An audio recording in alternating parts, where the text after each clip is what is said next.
সুখ আর আনন্দকে বয়ে নিয়ে বাঁচতে পারে। আর মানুষ এমন একটি প্রাণী যারা সুখ সারা জীবন বইতে পারে আর দুঃখকে একটা দিনও বয়ে নিয়ে যেতে পারে না। সারা জীবন যদি তোমাকে সুখের একটা পর্বত, একটা পাহাড় দিয়ে দেওয়া হয়, তোমার অহংকারের সীমা থাকবে না, তুমি নিজেকেই তখন ভগবান বলে মনে করবে। কিন্তু দুটো দিন যদি তোমার কপালে দুঃখ আসে, সেদিন তুমি চোখের জলে নাকের জলে তুমি জীবন ভাসিয়ে দেবে। কিন্তু এটা মানুষের নিয়ম নয়।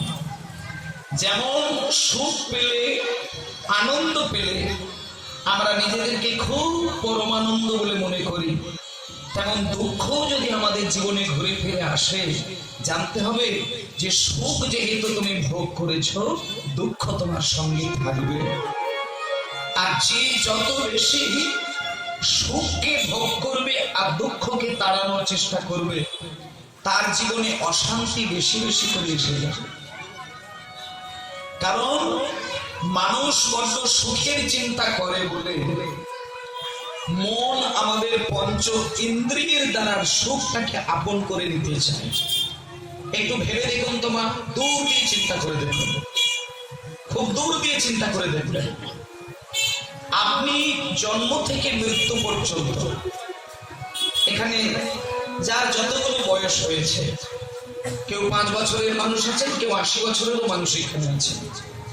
যে যে বয়সের মধ্যে আপনারা দাঁড়িয়ে আছেন, আপনি জীবনে যা কিছু কালেকশন করলেন, সেটা বাড়ি হোক, গাড়ি হোক, সোনা হোক, দানা হোক, গয়না হোক, জমি হোক, জায়গা হোক, স্ত্রী পুত্র পরিজন, যা কিছু বলেন, যত কিছু আপনি নিজের মতন করে জোগাড় করেছেন আপনার সংসারে, আপনি চিন্তা করে দেখুন, পঞ্চ ইন্দ্রিয়ের মাধ্যম দিয়ে তৈরি করেছেন, এর বাইরে কিন্তু নয়।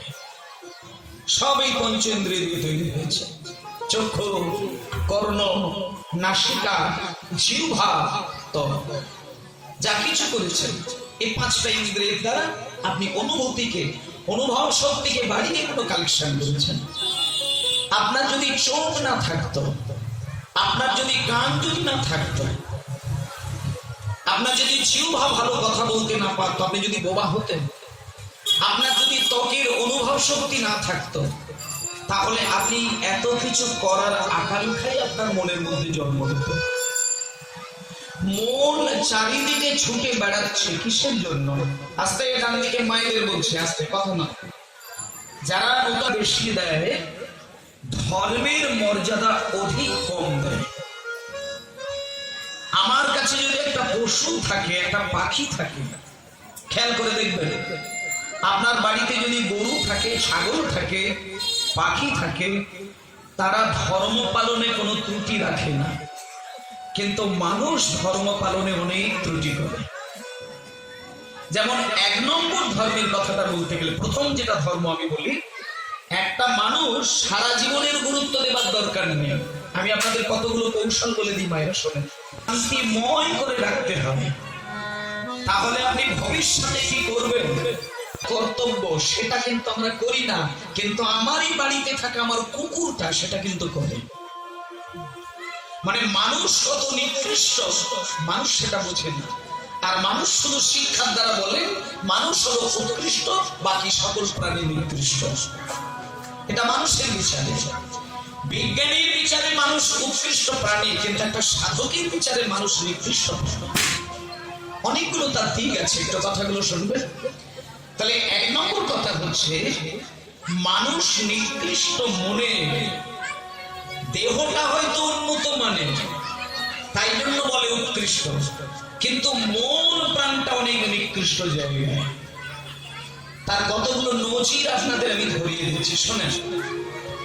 যেমন আপনার বাড়িতে যদি আপনি একটা কুকুর পোষেন, একটা ছাগল পোষেন, একটা গরু পালন করেন, কি কতগুলো যদি পাখি পোষেন, আপনারা খেয়াল করে দেখবেন, এই পশু পাখিগুলো বা কুকুর ছাগলগুলি ঠিক ভোর 4:30 যখন বাজবে, আপনারা একটু কষ্ট করে প্রত্যেকটা দিন খেয়াল করে দেখবেন, 4:30 বাজার পরক্ষণে পশু পাখিরা কিন্তু জেগে থাকে না, ঘুমিয়ে থাকেন না, তারা নিদ্রা ভেঙে সম্পূর্ণ চেতনায় মগ্ন হয়ে যায়।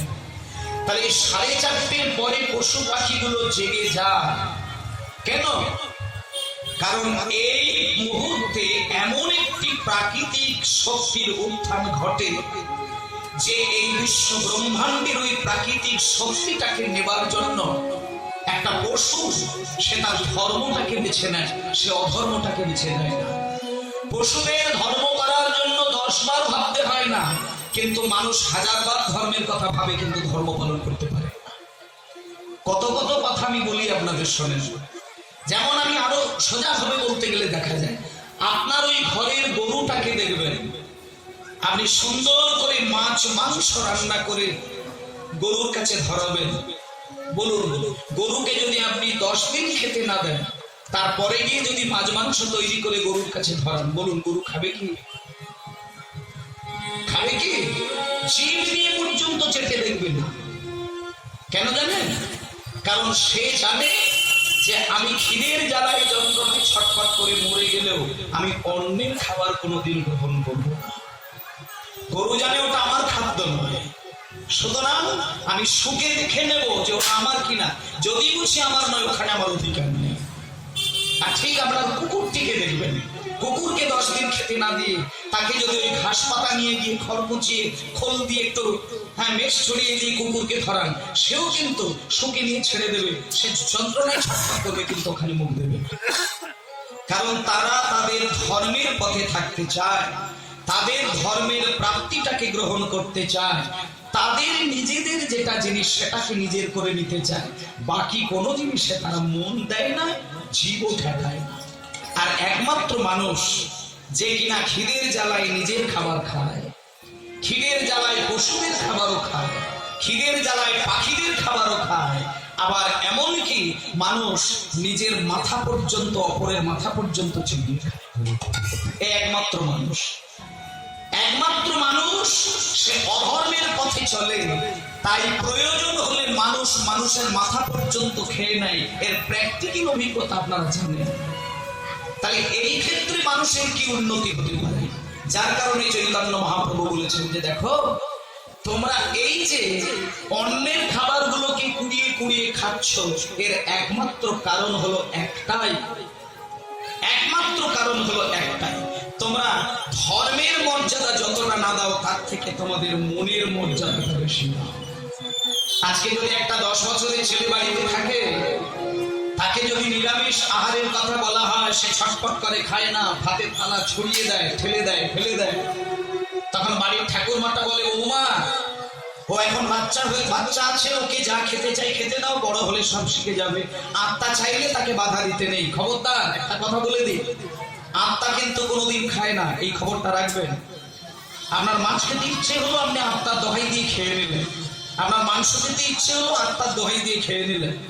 কিন্তু আপনি কি জানেন, আত্মা কিন্তু পরমাত্মার সত্য, সে ওগুলো খায় না। যা কিছু খায় সেটা দেহ খায়, আত্মা খায় না। আত্মার খাদ্য হলো শুধু একটাই, ভগবানের চরণামৃত, ভগবানের নাম সত্য। এই আত্মা, যে আত্মা খাবার জন্য, যে আত্মা শুধু পাবার জন্য একটা জিনিসের জন্য কেঁদে কেঁদে কেঁদে কেঁদে শুকিয়ে শুকিয়ে মরে যায়, সেটা হলো ভগবানের দিব্য নাম। তাকে আমরা কি দিলাম? তাই জন্য আমি যে কথাটি দিয়ে শুরু করলাম, যে সকাল থেকে সন্ধ্যায় পর্যন্ত মায়েরা, সকাল ভোর 4:30 থেকে 5টার মধ্যে আপনাদের ঘুমটা ভাঙানোর পরে আপনি রাত্রিরে ডিনার করে ঘুমানোর আগে পর্যন্ত আপনি আপনার চলা, কথা বলা আর শ্রবণ করা, 3টে জিনিসের উপরে যদি সচেতনতা বাড়িয়ে যান, তাহলে আপনাকে তুলসী মালা, ধুতি পাঞ্জাবি পরা, তিলক সভা করা, নবদ্বীপে যাওয়া, বৃন্দাবনে যাওয়া, ওগুলো না করলেও এসে যায় না। ওইগুলোর ফল আপনি ঘরে বসেই পেয়ে যাবেন। সকালবেলা ঘুম থেকে উঠলেন, ভোর 4:30 থেকে 5টা বাজলো, ব্রহ্ম মুহূর্ত জাগলো, যে সময় পশু পাখিরা জেগে যায় পরম ব্রহ্মের আরাধনা করার জন্য। পশু পাখিরা জাগে পরম ব্রহ্মের সত্যটাকে নেবার জন্য, কিন্তু আমরা সেই সময় ঘুমিয়ে কাটাই। তাহলে ব্রহ্ম মুহূর্তে মানুষ যদি ঘুমিয়ে কাটায়, তাহলে মানুষের সেই আসল চেতনা খুলবে কি করে? আমি এটুকু গ্যারেন্টি দিয়ে বলতে পারি মায়েদের, আমি গ্যারেন্টি দিয়ে লিখে দিয়ে যেতে পারি, যে মানুষ 4:30 থেকে 5টার মধ্যে ঘুম থেকে উঠে একবার ধর্মের কথা চিন্তা করে, তার মনে কোনোদিন অধর্মের কথা আসতে পারে না। এটা গ্যারেন্টি দিয়ে বলা যায়। প্রভাতকালে ব্রহ্ম মুহূর্তে যে ব্যক্তি ক্ষণিকের জন্য ধর্মের চিন্তা করে, সে কোনোদিন অসৎ হতে পারে না, কোনোদিন পারে না। কারণ ওই 48 মিনিটের জন্য ভগবান যে জেগে গিয়ে তার আরাধনা করে, ভগবানের পরিপূর্ণ ভক্তিটা তার হৃদয়ে দান করে। তাই নিতাই গৌর প্রেমানন্দে হরি বল। 48 মিনিট আগে ঠিক ওই শেষ প্রহরটার মধ্যে এভারেজ বলা যেতে পারে 4:30 থেকে 6টার মধ্যে উঠে পড়বেন। উঠে আপনারা ভজ গৌরাঙ্গ